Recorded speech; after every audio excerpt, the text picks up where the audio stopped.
पत्नी को धन्यवाद दो, सॉरी कहो, आपने कोई गलती की होगी इसके लिए पिता को सॉरी कहो। रोज सोने के पहले पत्नी को सॉरी कहना चाहिए,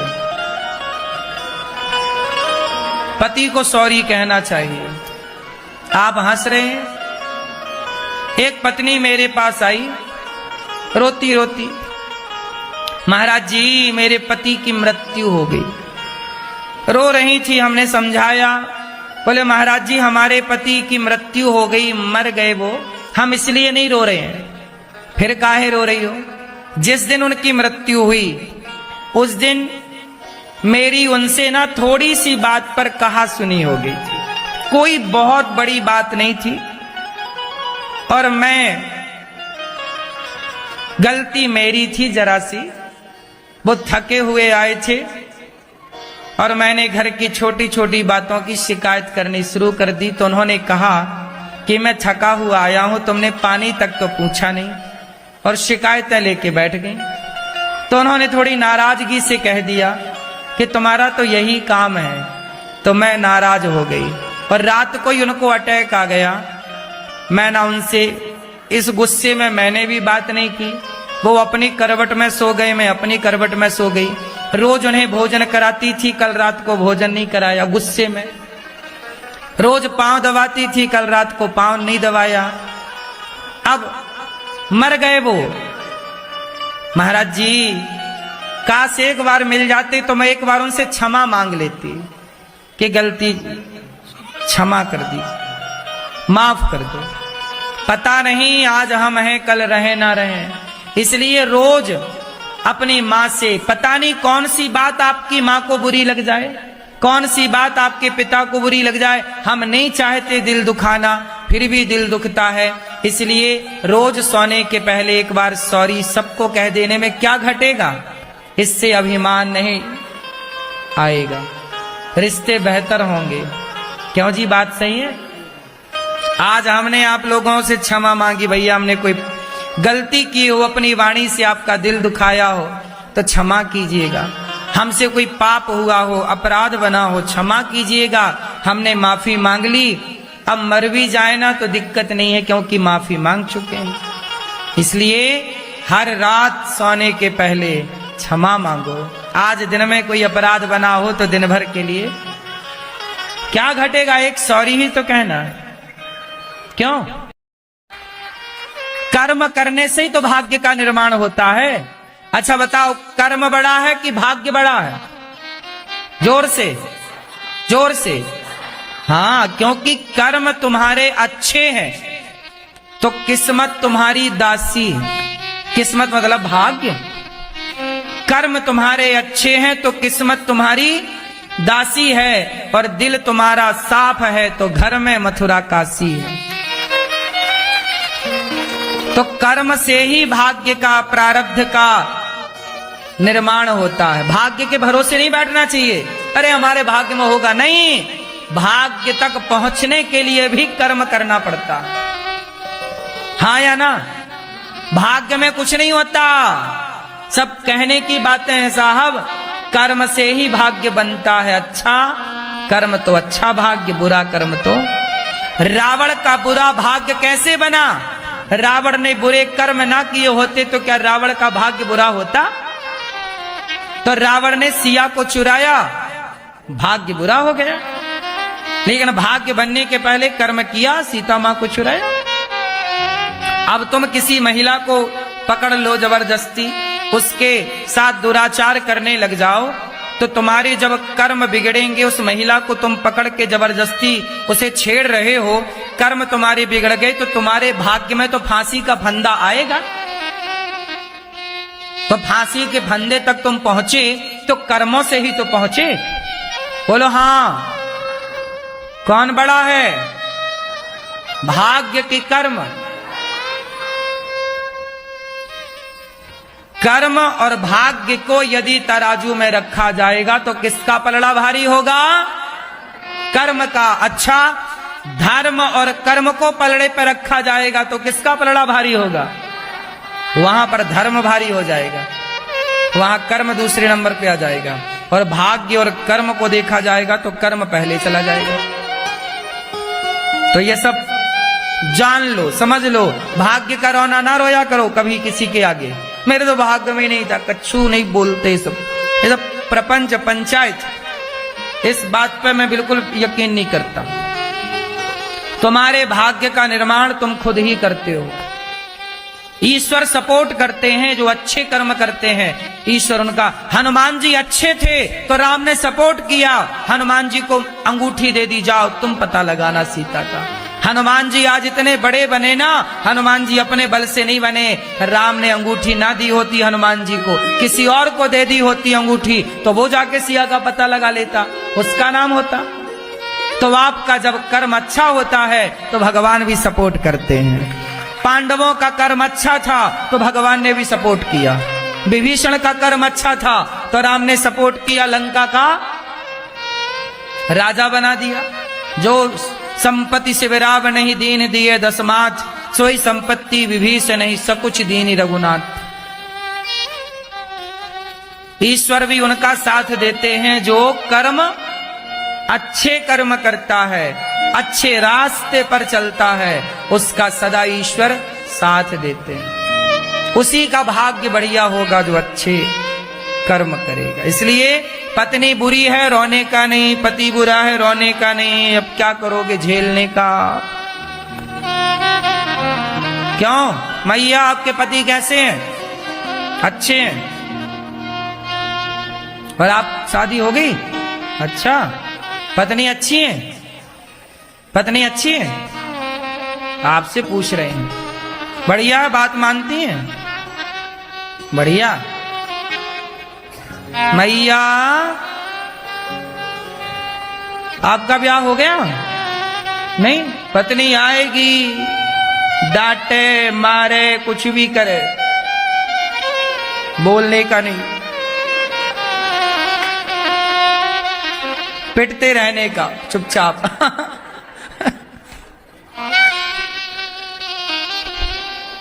आप पिटते हो क्या? हैं?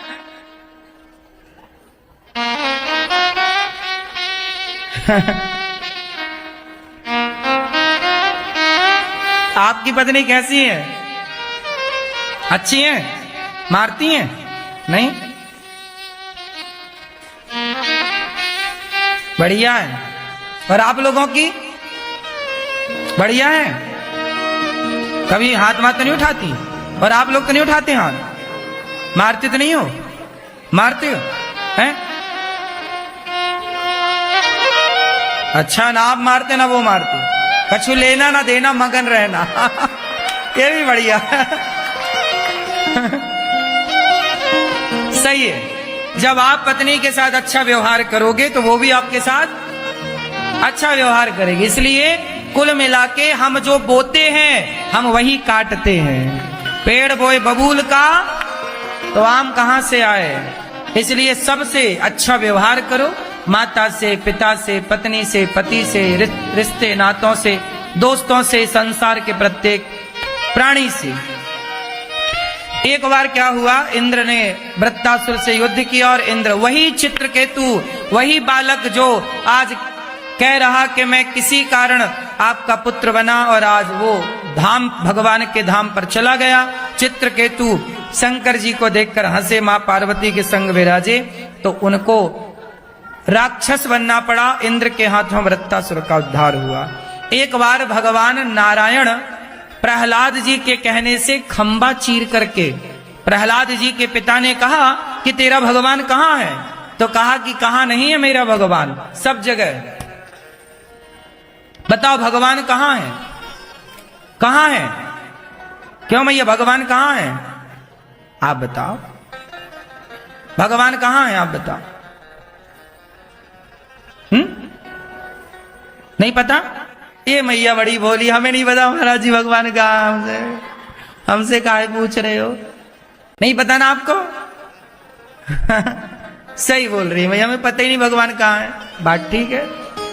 कहाँ भगवान? आप बताओ। सब जगह। ये तो कह रहे हैं सब जगह है, आपको नहीं पता? मैया, टोपा वाली मैया, भगवान कहाँ हैं? सब जगह हैं।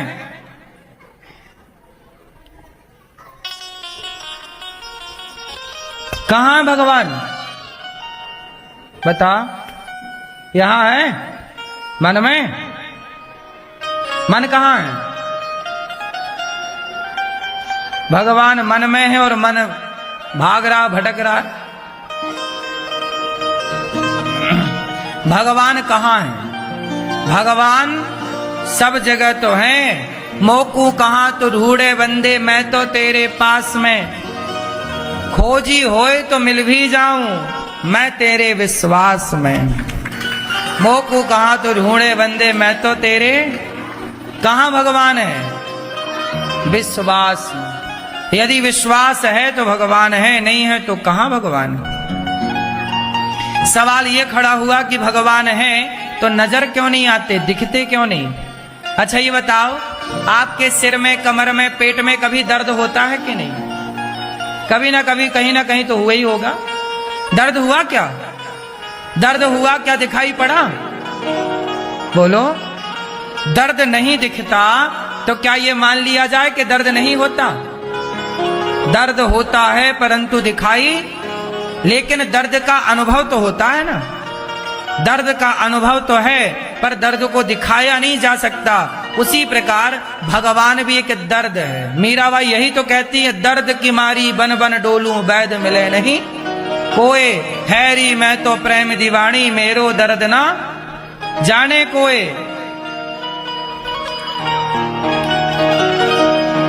तो दर्द क्या है? जैसे दर्द है पर दिखाई नहीं पड़ रहा है, उसी तरह ईश्वर भी एक दर्द की तरह है कि है तो पर दिखता नहीं। दर्द है पर दिखाई, दर्द का अनुभव होता है। अच्छा, दर्द का अनुभव किसे हो सकता है? जिसे दर्द होगा। कांटा आपको लगेगा तो दर्द किसे होगा? आपको ही होगा। उसी तरह जैसे जिसे कांटा लगता है उसी को दर्द होता है। जो भक्ति करता है उसी को ईश्वर का एहसास होता है। तो भक्ति करे ही ना, काहे का उसे एहसास होना? 100 लोग यहाँ, 1000 लोग बैठे हैं, सब थोड़ी ईश्वर को महसूस कर पाएंगे, सब थोड़ी ईश्वर के योग्य बन पाएंगे। प्रहलाद ने खंबे की तरफ इशारा किया, हिरण्यकश्यप ने तोड़ा, खंबे से नरसिंह भगवान प्रकट हो गए। आज भी भगवान खंबे से प्रकट हो सकते हैं। वो प्रहलाद जैसी भक्ति, प्रहलाद जैसा विश्वास तो हो। कमी हम में हो गई, भगवान में नहीं। इसलिए प्रहलाद जी की तरह हम बने, प्रहलाद जी के रास्ते पर हम चलें। भगवान दिखते क्यों नहीं? भाई देखने की ताकत हो तुम्हारी आंखों में तो दिख भी जाए। बैक्टीरिया है या नहीं है? बताओ, बोलो। क्या बैक्टीरिया दिखाई पड़ता है इन आंखों से? कैसे देखते हैं? माइक्रोस्कोप से देखते हैं। बिना मशीन के बैक्टीरिया नजर नहीं आता, बिना यंत्र के बैक्टीरिया नहीं दिख रहा है, तो बिना मंत्र के, बिना भक्ति के ईश्वर कैसे दिखेगा? मीरा होए तो भगवान को देखें। भगवान को देखने के लिए प्रहलाद की आंखें चाहिए, मीरा की आंखें चाहिए और सूरदास की अंधी आंखें चाहिए। सूरदास जैसी अंधी आंखें होएं तो भगवान को देखा जा सकता है। हाँ या ना? तुलसीदास जी की आंखें होएं तो राम को देखा जा सकता है।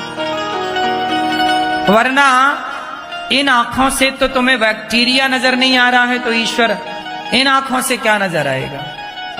इसलिए कहता हूं, वृंदावन में बंदर ना चश्मा उतारता है तुम्हारा। मानो वृंदावन का बंदर कहता है, बहुत लगा लिया ये दुनिया का चश्मा, इसे उतारो। अब वृंदावन आए हो तो जरा भक्ति का चश्मा लगा के देखो कन्हैया कैसे दिख रहे हैं। यहां आए हो तो भक्ति के चश्मे को देखो। ईश्वर को देखना है तो प्रेम का और भक्ति का चश्मा चाहिए।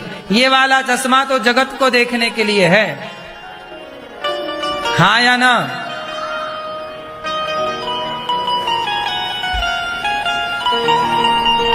प्रहलाद जी ने कहा सब जगह हरि न केवलम में भवतश्च राजन सबई बलम बलिनाम चा परेशाम।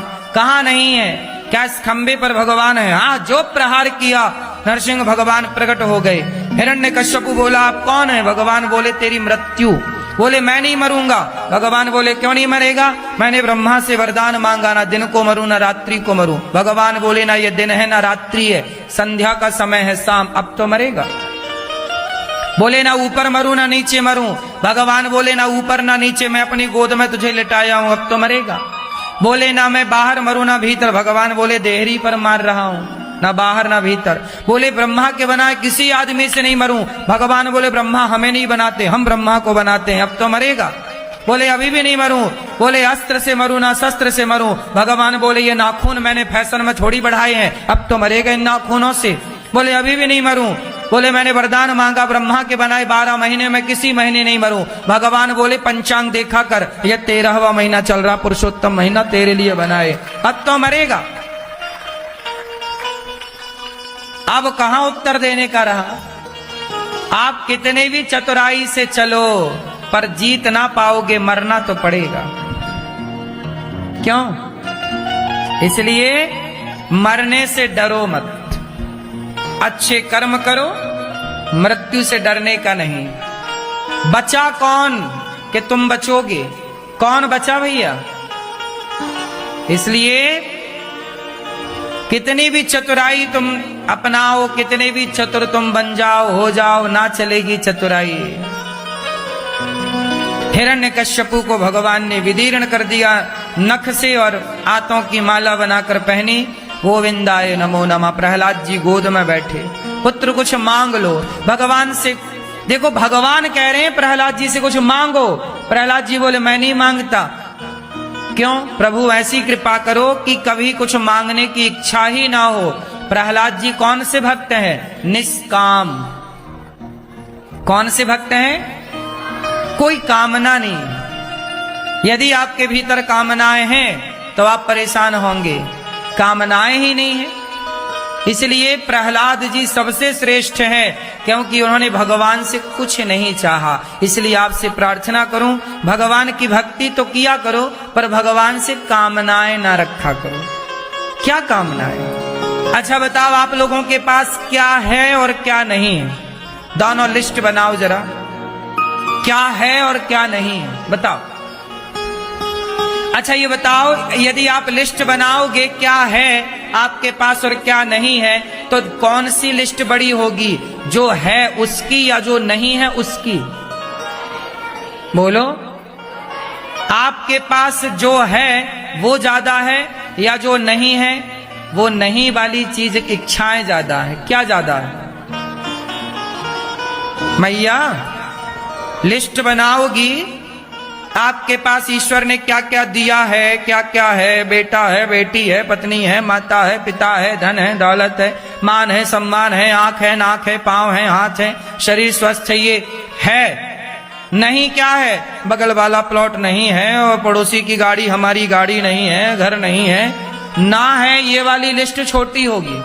और है इसकी लिस्ट, हाँ, लेकिन जितना दिया है उतने से आप संतुष्ट नहीं हैं, इसलिए ज्यादा होने पर भी आप खुश नहीं हैं।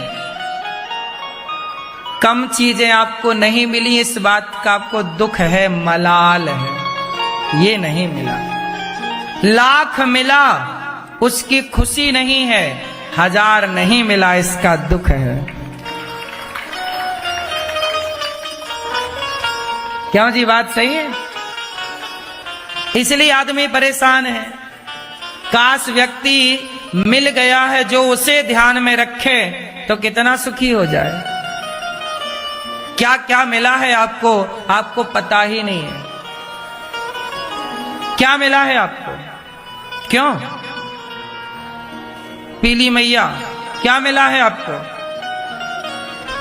भैया बताओ क्या मिला है आपको? ये बगल वाले भैया, मिला है ये लिस्ट ज्यादा है कि नहीं मिला ये वाली लिस्ट ज्यादा है? वो नंबर ज्यादा है। फिर भी शिकायतें भगवान से, ये नहीं दिया वो नहीं दिया। वाह रे आदमी, तुम्हारा पेट है कि गेट है?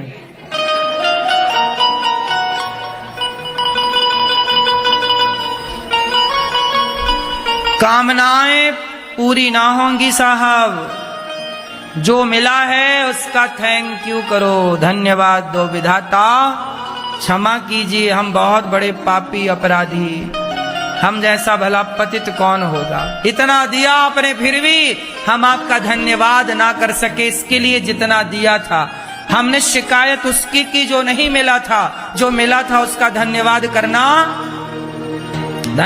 करना भूल गए। सच कहता हूं, जो मिला है ना ईश्वर का, लोग उसका धन्यवाद, लोग ईश्वर का धन्यवाद नहीं करते। ईश्वर का धन्यवाद करने वाले लोग कम हैं और ईश्वर से शिकायत करने वाले लोग, और जो शिकायत कर रहे हैं ना उन्हें भी भगवान ने बहुत दे रखा।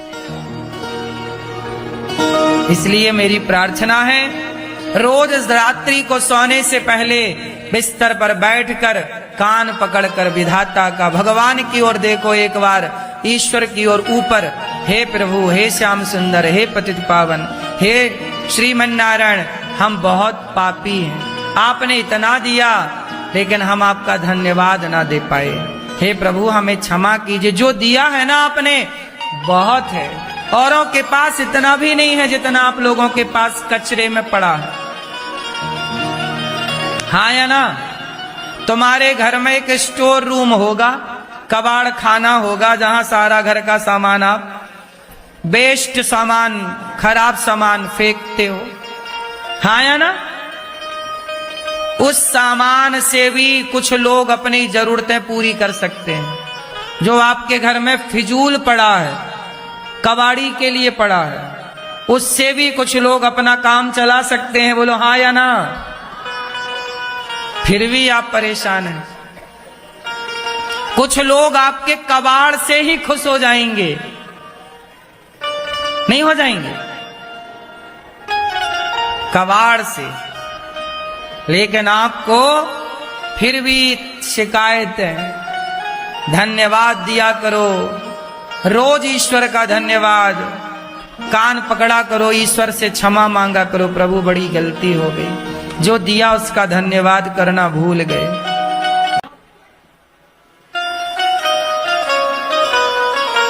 मैया क्या बोलती तू